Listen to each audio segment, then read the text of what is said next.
बहन भाइयों नमस्कार, जय माता की। मैं हूं पंडित दिनेश नारायण पांडे और आप देख रहे हैं अपना लोकप्रिय चैनल ग्रहवाणी। आप सभी का हार्दिक अभिनंदन करता हूं, स्वागत करता हूं, आभार व्यक्त करता हूं कि अपना कीमती समय निकाल करके मेरे वीडियो में मेरे सामने हैं।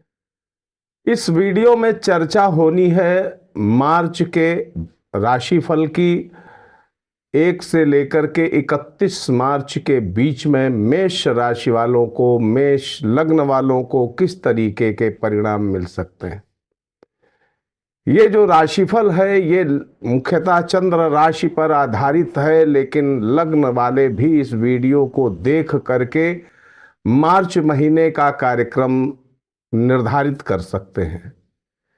क्या करना है, कैसे चलना है, कैसे अच्छे लाभ मिल सकते हैं, इन सारी जानकारियों के साथ आइए शुरुआत करते हैं वीडियो की। सबसे पहले चर्चा होगी इस माह पड़ने वाले खास खास व्रत और त्योहारों की। उसके बाद ग्रहगोचरीय व्यवस्थाओं की चर्चा होगी और अंत में आपके लिए कैसा रहने वाला है आपका स्वास्थ्य, आपकी आर्थिक व्यवस्था, आपका दाम्पत्य जीवन, आपके संतान और परिवार जीवन की स्थितियों पर चर्चा होगी। प्रेम संबंधों पर चर्चा होगी। शिक्षा प्रतियोगिता की तैयारी कर रहे हैं उस पर चर्चा होगी। आपकी नौकरी पर चर्चा होगी, आपके व्यापार पर चर्चा होगी। यानी ये पूरा वीडियो आपके लिए बहुत महत्वपूर्ण रहने वाला है। कुछ सुझाव भी दूंगा और उस बात की भी चर्चा करूंगा कि कहां से मिलने वाले हैं आपको अप्रत्याशित लाभ इस महीने। तो आइए शुरू करते हैं। सबसे पहले व्रत और त्योहार जो खास खास इस महीने में पड़ने वाले हैं, मार्च के महीने में 1 मार्च को होगा फुलरिया द्विज। एक व्रत है। परमहंस स्वामी रामकृष्ण जी की जयंती भी है। 3 तारीख को वैनायकी गणेश चतुर्थी का व्रत है। ये गणेश जी का पूजन और व्रत जो करते हैं उनके जीवन की बाधाएं समाप्त होती हैं। 4 तारीख को महर्षि याज्ञवल्क्य जी की जयंती है। 5 मार्च को रूपिणी षष्ठी है। 7 तारीख को दुर्गाष्टमी अन्नपूर्णाष्टमी है और 7 तारीख से ही होलाष्टक प्रारंभ हो जाएगा। होलाष्टक में किसी शुभ कार्य की शुरुआत नहीं की जाती है। विवाह शादियां रुक जाती हैं होलाष्टक के दरमियान। 8 तारीख को दुर्गाष्टमी व्रत का पारण है। पारण का मतलब उस दिन आपको भोजन ग्रहण करना है। 10 तारीख को आमलकी एकादशी व्रत है सभी का। 10 तारीख को आमलकी एकादशी व्रत सभी का है। इसी को रंग भरी एकादशी भी कहते हैं। 13 तारीख को व्रत की पूर्णिमा है और होलिका दहन भी है। आप सभी को होली की अग्रिम शुभकामनाएं दे रहा हूं। चैतन्य महाप्रभु की जयंती भी है 13 तारीख को और बसंत ऋतु का प्रारंभ भी हो जाएगा। संकल्प में बसंत ऋतु का उच्चारण किया जाता है। 14 तारीख को फाल्गुनी पूर्णिमा है। 15 तारीख को चैत्र मास का कृष्ण पक्ष प्रारंभ हो जाएगा और वसंतोत्सव मनाया जाएगा। 16 तारीख को भैया दूज है। 17 तारीख को संकष्टी गणेश चतुर्थी व्रत है। जीवन में जब संकट इस कदर बढ़ जाए कि कोई रास्ता नहीं सूझ रहा है तो संकष्टी चतुर्थी का व्रत प्रारंभ कर देना चाहिए। इससे जीवन के कष्टों का निवारण होता है, हमें एक राह मिलती है अपनी उन्नति के लिए। 19 तारीख को रंग पंचमी है, श्री पंचमी है। 20 तारीख को शीतला षष्ठी है और इसको जो है स्कंद षष्ठी भी कहते हैं और श्री एकनाथ षष्ठी भी कहते हैं। 21 तारीख को शीतला सप्तमी है। 25 तारीख को पाप मोचनी एकादशी है स्मार्त लोगों के लिए, यानी सभी लोगों के लिए। 26 तारीख को महाशिवरात्रि का व्रत है और 26 तारीख को ही पाप मोचनी एकादशी वैष्णव समाज के लिए है। 27 तारीख को प्रदोष का व्रत है। मधुश्रवा त्रयोदशी है और मास शिवरात्रि व्रत है। 29 तारीख को स्नान दान श्राद्ध की अमावस्या है। इस दिन गंगा स्नान करने से शास्त्र कहते हैं 1000 गायों के दान का फल मिलता है। 30 तारीख को चैत्र शुक्ल पक्ष का प्रारंभ हो जाएगा, विक्रम संवत का प्रारंभ हो जाएगा, चैत्र वासंतिक नवरात्र का प्रारंभ हो जाएगा, कलश स्थापन, ध्वजारोहण और देवी जी का ये पक्ष चालू हो जाएगा, नवदुर्गा का। वर्षपति पूजा का भी विधान है, आरोग्य व्रत का भी विधान है, विद्या व्रत का भी विधान है। आर्य समाज की स्थापना का दिवस भी यही है, चैत्र शुक्ल पक्ष प्रतिपदा। 31 तारीख को गणगौर का व्रत है, तृतीया व्रत है, मत्स्य जयंती है, सौभाग्य शयन तृतीया व्रत है, मनोरथ तृतीया व्रत है, अरुंधति व्रत का पूजन है। देखिए, तृतीया व्रत उन महिलाओं के लिए जरूरी होता है जिनकी जन्म कुंडली में वैधव्य योग हो। अगर महिलाएं अपने पति से पीड़ित हैं या पति के स्वास्थ्य से पीड़ित हैं, पति के रूखे व्यवहार से पीड़ित हैं, तो उनको तृतीया का व्रत रखना चाहिए। ये माँ भगवती गौरी का व्रत है और ये सुहागिन औरतों के लिए ये व्रत और पूजन बहुत महत्वपूर्ण होता है। झूलेलाल जी का जयंती महोत्सव भी है, झूलेलाल जी का जयंती महोत्सव है और ईद भी है उस दिन, ईद उल फितर भी है। आइए बहनों भाइयों, ग्रह गोचरीय व्यवस्थाओं को देखें तो आपकी जो लग्न राशि है मेष, आपकी राशि मेष है और इसका अंक होता है 1। द्वितीय भाव में गुरु गोचर कर रहे हैं, तृतीय भाव में मंगल गोचर कर रहे हैं, छठे घर में केतु गोचर कर रहे हैं,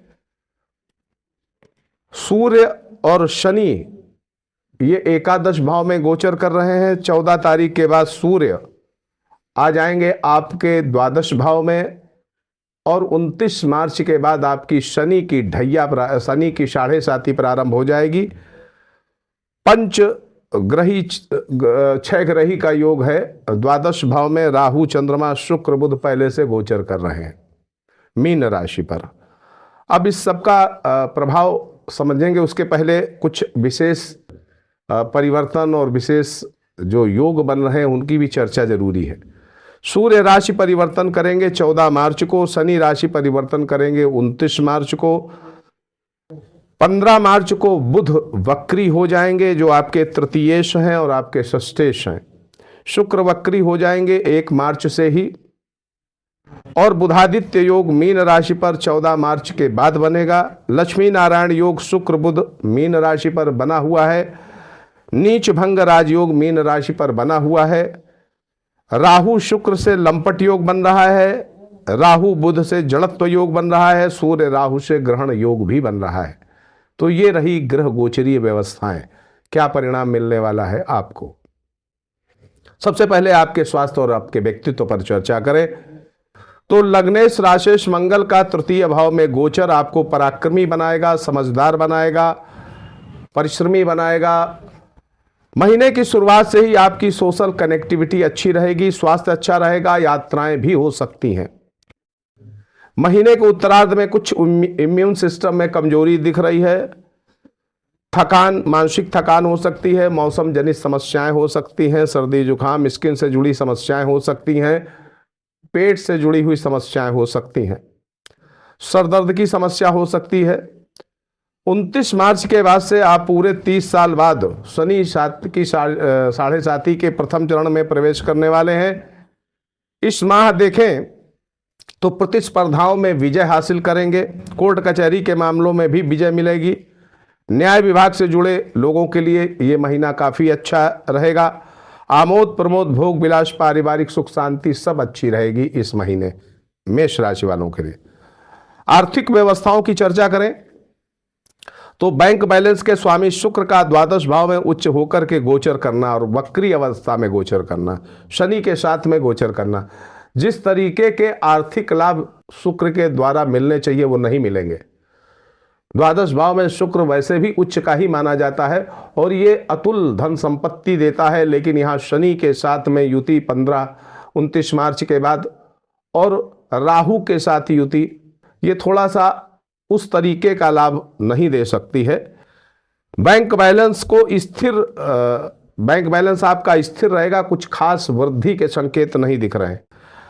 अनावश्यक खर्चों से भी आपका बैंक बैलेंस नहीं बिगड़ेगा, ये बिल्कुल पक्की बात है। आपकी कमाई, आपकी अर्निंग में कोई खास उछाल नहीं दिख रहा है। सामान्य रूप से जिस तरह से पिछले महीने चलता चला आया है, ऐसे ही आपकी धनार्जन की स्थिति रहने वाली है। आपके परिश्रम के मुकाबले कमाई आपकी कमजोर दिख रही है इस महीने, यानी परिश्रम ज़्यादा करेंगे, प्रयास ज़्यादा करेंगे, लेकिन कमाई उस लेवल की नहीं हो सकती है। ऐसे अनुभव आपको मिलेंगे।